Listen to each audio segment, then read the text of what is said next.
PM Vishwakarma যোজনা 2023 চনৰ ছেপ্টেম্বৰ মাহত কেন্দ্ৰীয় চৰকাৰে দেশৰ মিস্ত্ৰী, ভাস্কৰ্য শিল্পী আদিৰ মুখত হাঁহি বিৰঙাবলৈ পিএম বিশ্বকৰ্মা আঁচনি আৰম্ভ কৰিছিল, য'ত চৰকাৰে ঋণ প্ৰদান কৰে। এই ঋণ অতি সস্তা আৰু ইয়াৰ সহায়ত নিজৰ দক্ষতাৰ ওপৰত ভিত্তি কৰি এটা ক্ষুদ্ৰ ব্যৱসায় স্থাপন কৰিব পাৰি। শেহতীয়াকৈ প্ৰধানমন্ত্ৰী বিশ্বকৰ্মা আঁচনিৰ অধীনত সুবিধা লাভ কৰা লোকৰ পৰিসংখ্যা প্ৰকাশ পাইছে।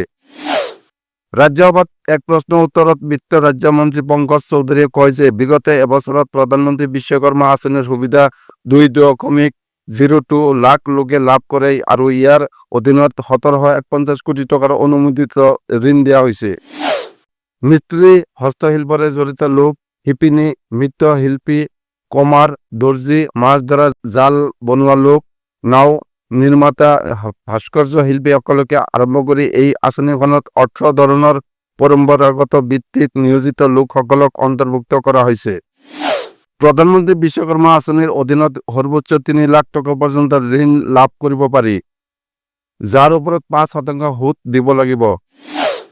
ঋণৰ ধন হিতাধিকাৰীক 2 কিস্তিত দিয়া হ'ব। প্ৰথম পৰ্যায়ত 1 লাখ টকাৰ ঋণ দিয়া হয় আৰু দ্বিতীয় পৰ্যায়ত 2 লাখ টকাৰ ঋণ দিয়া হয়।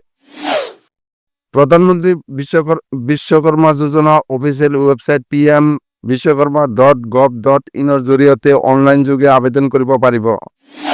ৱেবছাইট খোলাৰ পিছত এপ্লাই অনলাইন বিকল্পত ক্লিক কৰিব লাগিব আৰু প্ৰয়োজনীয় তথ্য পূৰণ কৰাৰ পিছত পঞ্জীয়ন সম্পন্ন কৰিব লাগিব।